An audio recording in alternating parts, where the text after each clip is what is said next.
Bom dia a todos, agradeço pela presença. Meu nome é Martin e eu vou apresentar o meu trabalho de conclusão de curso, Prototype of a Low-Cost Open Source Prosthetic Hand, protótipo de uma mão open source, uma prostética open source de baixo custo. Então, vou estruturar a apresentação, vou dar um pouco de fundamentação, aqui inicialmente a introdução, que foi a motivação para desenvolver o tema do trabalho. Apresentar um pouco do protótipo, certo? Quais são os requerimentos impostos, os passos principais do projeto mecânico e desenvolvimento da eletrônica e do software do protótipo. Mostrar algumas etapas da construção, alguns testes que foram realizados e, por fim, discutir as conclusões e os objetivos que foram atingidos. Para dar uma noção em termos de tamanho do problema de computações, nos Estados Unidos, por exemplo, ocorrem anualmente 50 mil novas computações, das quais um quarto são de membros superiores. Isso sem contar as guerras dos últimos anos, inclusive um total de 1.500 soldados veteranos que perderam um ou mais membros. Totaliza, então, 1,9 milhões de pessoas que sofreram algum tipo de amputação, das quais pelo menos 570 mil são amputadas de membros superiores, só nos Estados Unidos. Os dados não são tão detalhados no Brasil, mas em 2012 foram registradas mais de 45 mil amputações só pelo SUS. O foco desse trabalho é em amputações de membro superior. Existem basicamente 5 níveis principais de amputações de membros superiores. São inicialmente a desarticulação de punho, que perde apenas a mão, mantendo o antebraço fechado. Amputação transradial, através do rádio. A desarticulação de cotovelo, que quando se perde o antebraço completamente não quebra essa articulação. Amputação transnumeral, ao longo do úmero. E por fim, a desarticulação de ombro, podendo não remover todo esse cabo. O maior problema, naturalmente, de você sofrer uma amputação de membro superior é se perder a mão, uma ferramenta extremamente versátil. A mão humana, ela pesa em média 400 gramas, tem 27 ossos principais, 30 músculos principais. E os movimentos da mão são realizados por dois grandes grupos de músculos, sabe? Os músculos intrínsecos e extrínsecos. Os músculos extrínsecos, eles estão localizados no antebraço, eles são ancorados no antebraço e movem os dedos. Eles são os principais produtores do movimento de flexão, de extensão e de flexão, certo? São abrir e fechar a mão. O segundo grupo muscular são os músculos intrínsecos, que estão dentro da palma da mão, ancorados dentro da palma da mão. São responsáveis por movimentos mais finos e também pelos movimentos de abdução, de espalhar os dedos assim, e de adução traseira de conta. Então, naturalmente, como a gente tem na nossa experiência, a figura ficou um pouco clara, como a gente tem na nossa experiência, a mão humana é uma ferramenta extremamente versátil, e para você tentar condensar um pouco o que seria a funcionalidade, digamos, mínima necessária para uma mão humana, a gente pode analisar o conceito de atividades de vida diária, ou ADL, né? Activities of Daily Living, assim, em inglês. A ideia das ADLs são atividades que uma pessoa saudável precisa ser capaz de executar para tomar conta de si mesma, ou seja, para saúde do sistema digestivo, são atividades de higiene, são preparação de refeições ou manipulação de ferramentas.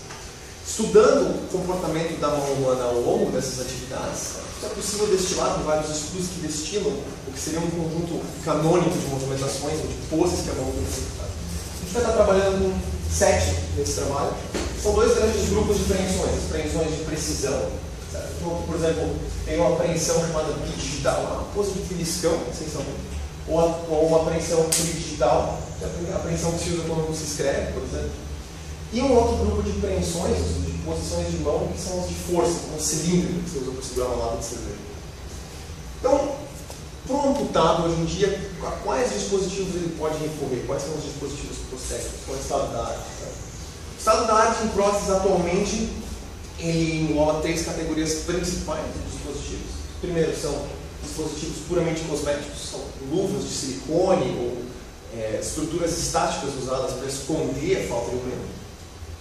Ganchos, prensores mecânicos, são literalmente ganchos ou pinças afixados no membro residual que são operados pelo cabo ancorado no ombro. E o terceiro grupo, que é o de interesse aqui, que são os dispositivos robóticos. Né? Dispositivos prostéticos robóticos usam tecnologia de ponta hoje em dia para produzir um dispositivo que tem uma aparência e uma movimentação mais humana. Sabe? Esses dispositivos, em geral, usam uma tecnologia de controle baseada em eletromiografia, ou seja, a eletromiografia consiste em você aplicar eletrodos sobre os músculos e com o potencial elétrico que é gerado da contração muscular, você capta um sinal. O membro residual de um paciente, né, que sofreu uma amputação, tem muitos dos grupos musculares de um membro saudável que podem então ser usados para controlar a flexão e extensão dos dígitos de uma prótese. Desses dispositivos robóticos, eu vou apresentar dois que são atualmente os mais avançados, os líderes de mercado, que são a Bionic 3, da empresa americana Paracel Skipper, e a ILM, da empresa britânica Touch Bionics. Não vou entrar em muito detalhe, mas dá para ver aqui pelas imagens que são dispositivos que têm atuadores individuais para cada dele, que são capazes de movimentos bastante finos e que são de fato capazes de implementar aquelas 7 posições que eu mostrei na figura anterior, entre outras. O único problema associado com esses dispositivos é o preço. Eles partem aí de $30 mil e podem chegar a valor de $120 mil, dependendo dos custos associados com o acoplamento dessa prótese ao membro do paciente. Em resposta a esses altos, esses preços muito abusivos, surgiram alguns projetos open source que visam desenvolver próteses para uso humano com um custo bem mais reduzido. São projetos, então, feitos por pessoas amadoras, ou seja, de fora desse âmbito da medicina, e que usam tecnologias como, por exemplo, a impressão 3D para produzir próteses de mais baixo custo. Como eu mencionei, são open source, ou seja, todos os arquivos e documentação que você precisa para replicar o projeto estão disponíveis online. A grande vantagem, novamente, é o preço. Esse primeiro projeto, o WeMove Prosthetic Hand, pode ser construído com menos de $350, enquanto que a Dexterous Hand com menos de $1.000. Então, olhando esse cenário, a gente vê aí duas posições bem distintas. Inicialmente, você tem próteses comerciais, que são tecnicamente superiores, mas têm um preço bastante proibitivo. E por outro lado, você tem próteses open source, que tem um preço atrativo, porém tem algumas deficiências técnicas. Existe hoje em dia um corpo de literatura que define questões mínimas de força, robustez e peso, que não são, na sua maioria, atendidas por esses dispositivos DIY, né, Do It Yourself. Então, com esse cenário em vista, a motivação desse projeto foi desenvolver uma mão prostética open source, de baixo custo, com características técnicas que fossem semelhantes aos dispositivos comerciais, o mais semelhantes possíveis aos dispositivos comerciais. Para que isso fosse atendido, foram definidos inicialmente alguns requerimentos, no 17. Os principais foram, inicialmente, que essa mão, essa prótese, esse protótipo novo, fosse capaz de atingir 16 newtons em algum tipo de preensão. Esse valor vem da literatura e é estudado como sendo o valor mínimo utilizado pela mão humana em preensões, né, em manipulações mais leves. Tivesse esse protótipo novo, então tivesse um custo similar a outras próteses open source, tivesse um peso comparável ou inferior às próteses comerciais. Isso é um ponto importante. A maior parte dos amputados que utilizam o dispositivo terminal hoje em dia tem o peso como principal reclamação. Quer dizer, você tem um dispositivo que não está mais ancorado na estrutura óssea, ele está sustentado pelo tecido conjuntivo, então a fadiga é muito maior. Esse novo protótipo também teria que ser usado por pacientes com amputação transradial. Como mencionei ali, a amputação transradial é a perda praticamente toda a mansa. Significa que você tem restrições, você não tem um espaço aqui nesse membro residual para guardar eletrônica, para guardar atuação. Tudo tem que ficar contido no volume da mão, então com restrição mais. E, naturalmente, todos os arquivos e documentação necessários para você replicar esse projeto ficassem disponíveis ao público, em regime open source. Esse projeto foi bastante inspirado nas duas iniciativas open source que eu mostrei para vocês. Aquelas iniciativas fazem uso da impressão 3D e esse projeto, por conseguinte, também. A impressão 3D é uma técnica já que existe desde a década de 80, praticamente, que permite você fabricar de maneira razoavelmente barata peças com uma geometria complexa. A maior parte dos processos de fabricação consiste em você pegar um material, cortar, usinar, furar, enquanto que a impressão 3D é um processo aditivo, você aglutina algum material para produzir a peça necessária.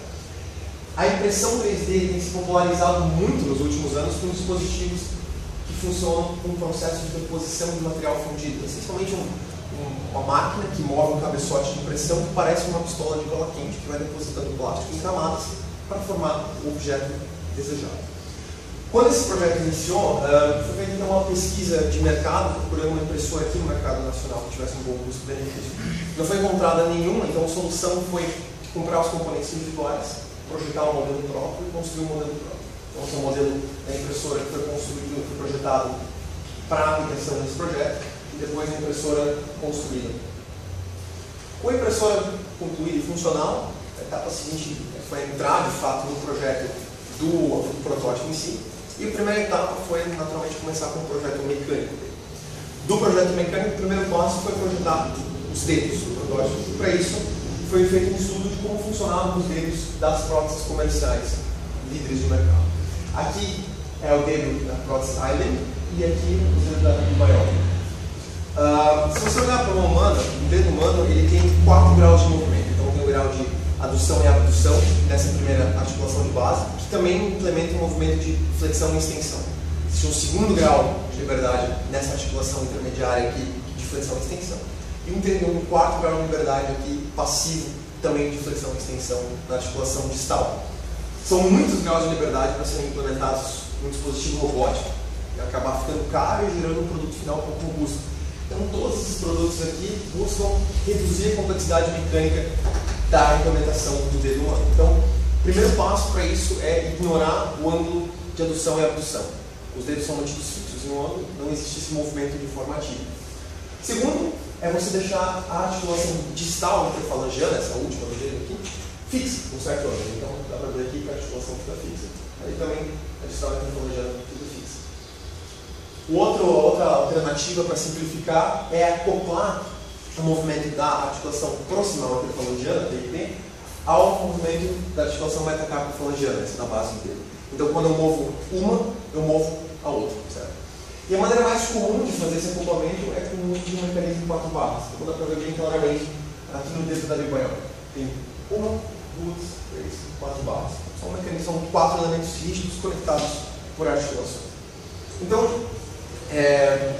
como esse mecanismo 4 barras é bastante utilizado nesse tipo de solução, foi também adotado aqui nesse projeto. Para você sintetizar, projetar o mecanismo 4 barras, pode-se usar pontos de precisão, ou seja, pontos pelos quais eu quero que o meu mecanismo passe. Para isso eu comecei rascunhando o que seria um dedo, é bastante ruim de ver aqui, mas a parte em verde, claro, é equivalente à falange proximal, e a parte escura são os dois falanges distais.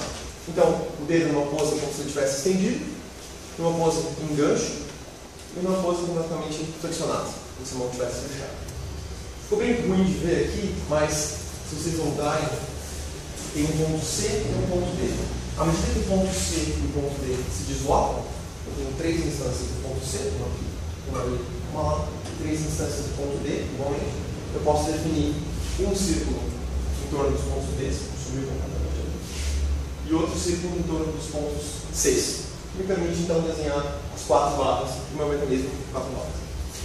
Então o passo seguinte foi então levar esse mecanismo para um pacote CAD, para um pacote de modelagem, e implementar ele com uma aparência um pouco mais de dedo humano. Dá para ver aqui que o mecanismo que segue exatamente aquele mecanismo de 4 barras projetado anteriormente, e implementa as 4 movimentações. Né? De fato, dá para ver que ele tem uma posição estendida, uma posição em gancho e uma posição completamente flexionada, o mecanismo projetado anteriormente. Se a gente reparar aqui, existe um elemento nesse aqui que se move para frente e para trás para fazer a flexão e extensão do dedo. Essa é a parte do efetuador, a parte móvel desse atuador linear aqui na base. Quando esse projeto começou, se sabia naturalmente da necessidade de existir um atuador por dedo. Então a busca foi encontrar um atuador que fosse barato, acessível e que atendesse a força mínima de 16 N. E além de tudo, fosse não reversível. Ou seja, o atuador pode mover o dedo, mas uma força externa não. A vantagem disso é que, por exemplo, se eu estou carregando uma sacola com prótese, algum tipo de carga, o atuador não tem que ficar constantemente exercendo uma força para manter a mão fixa numa certa posição. O que é ótimo para você aumentar, economizar a bateria, certo? O gasto desnecessário de bateria. Nenhum atuador pesquisado satisfez essas 3 condições aí. Então, vou dar minha atenção para os servomotores RC. A maior parte de vocês deve conhecer esses motorzinhos. São bastante comuns em aplicação de rádio controle. São basicamente commodities hoje em dia, estão disponíveis aí por 15, 12 dólares. Eles têm uma diversidade de componentes dentro dos seus deslongas, motor DC, um conjunto de engrenagem. E o foco, com um pouco de sorte ali, essa engrenagem do segundo nível da redução do motor pode ser convertida num atuador linear DIY. Então, com base nesse elemento aqui, foi projetado então um atuador linear para o motor DC do cérebro. Uma visão que vocês podiam a gente ver a engrenagem, o parafuso que foi usado para a conversão do movimento rotacional e translacional, e uma na DC. E aqui o potenciômetro que está dentro do servomotor. Essas partes em preto aqui, essa e essa, são peças a serem impressas em 3D. Tendo modelado, então, implementado o atuador e os dedos, o passo seguinte foi naturalmente modelar os outros dedos, certo? Foram basicamente variações de tamanho. O primeiro dedo a ser modelado foi o indicador, depois o médio, modelar o mindinho, são variações de tamanho do mesmo modelo. E os dedos foram então fixados contra uma peça que faz a função da parte dorsal da palma da mão. Como eu mencionei antes, uma das estratégias para simplificar a complexidade mecânica é você acabar com o movimento de abdução e adução. E uma estratégia adotada aqui foi fixar os dedos com um ângulo natural de abdução, um ângulo que você tem entre os dedos quando você espalha a mão de maneira relaxada. Então, tendo concluído essa etapa com os 4 dedos aqui, a parte volar, né, a parte dorsal da palma da mão, a etapa seguinte era implementar o polegar.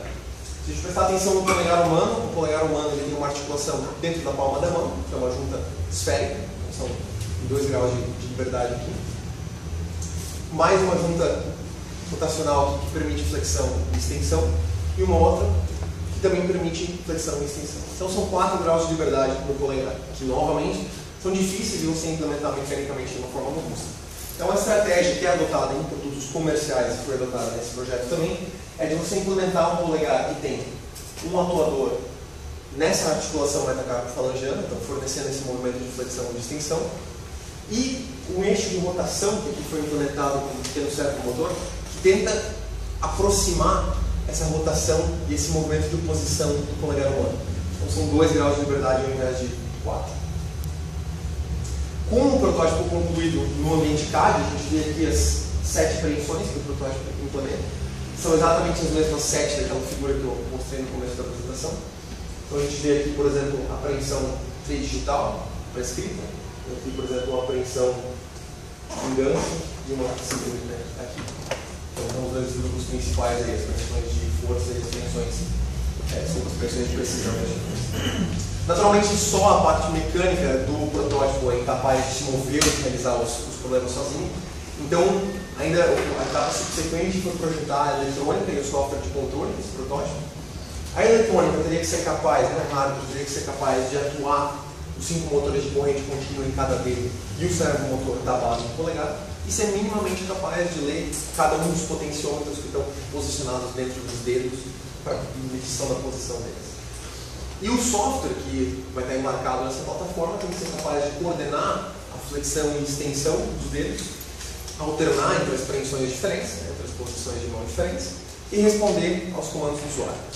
Então, para isso foi projetado uma placa de controle dedicada para o projeto, que tem como cérebro um processador Cortex M3, o Cortex M3, que é um primo distante dos processadores em celular hoje em dia.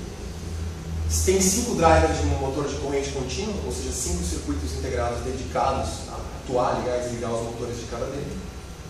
Tem um plug, uma conexão para o servomotor da base do polegar. 5 conexões para potenciômetros, ou seja, os sensores que medem a posição de cada dedo.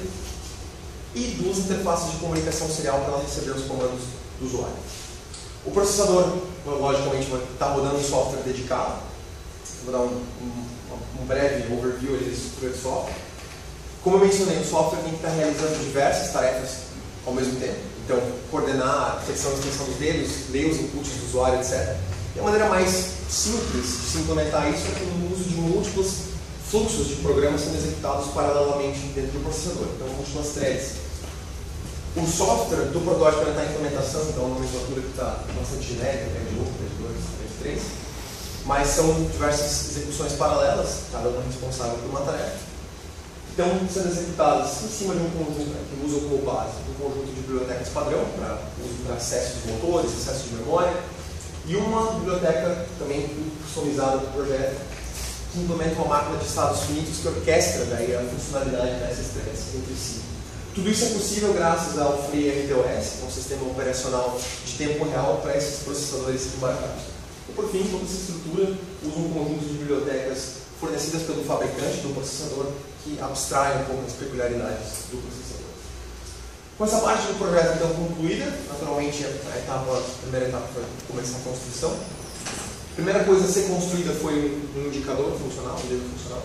Vocês podem ver que algumas peças precisaram de diversas iterações, diversas pequenas modificações até que se chegasse numa primeira versão funcional.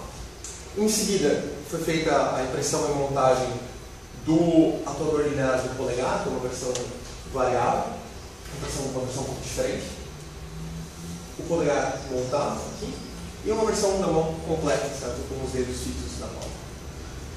Os testes que foram executados, então, antes da placa de controle estar pronta, foram da acessibilidade dessas 5 poses. A primeira pose que foi testada foi uma apreensão lateral com cartão, uma apreensão bidigital, um beliscão. A segunda, uma garrafa de água.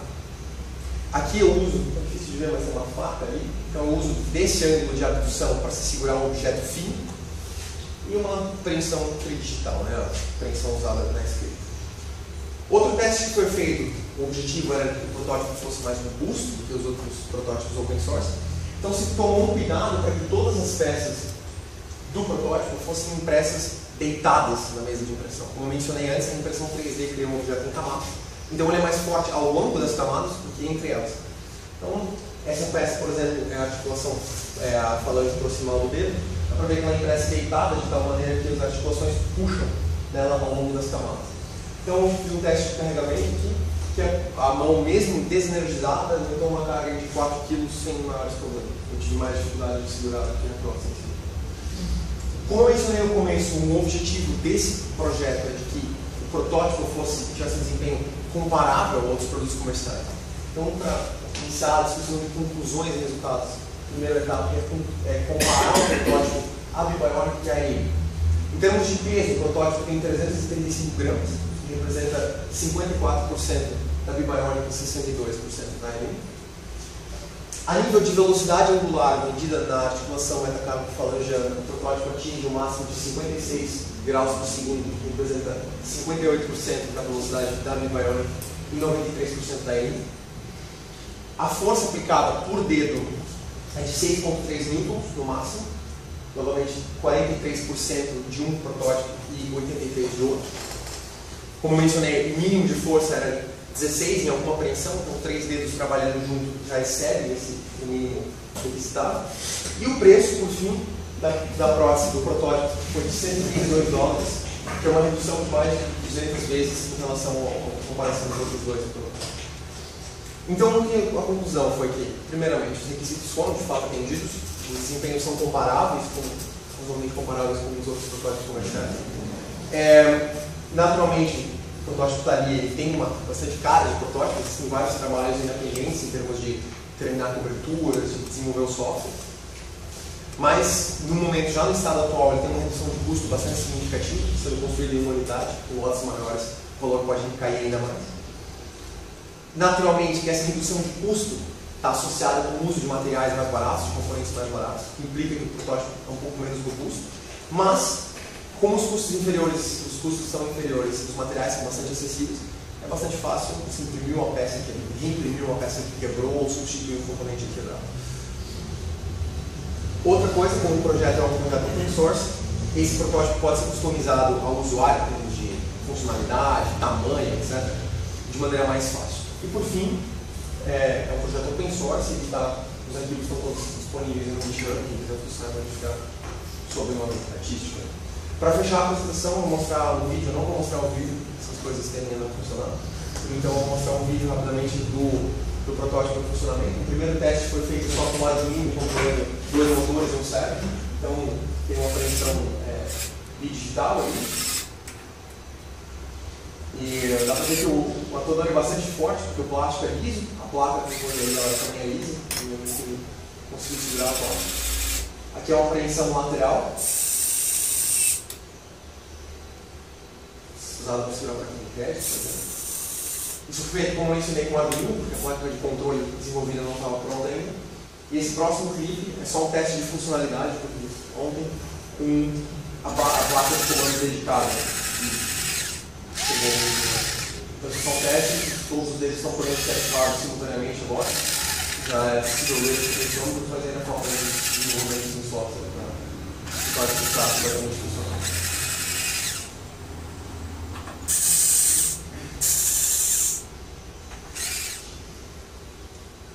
É isso.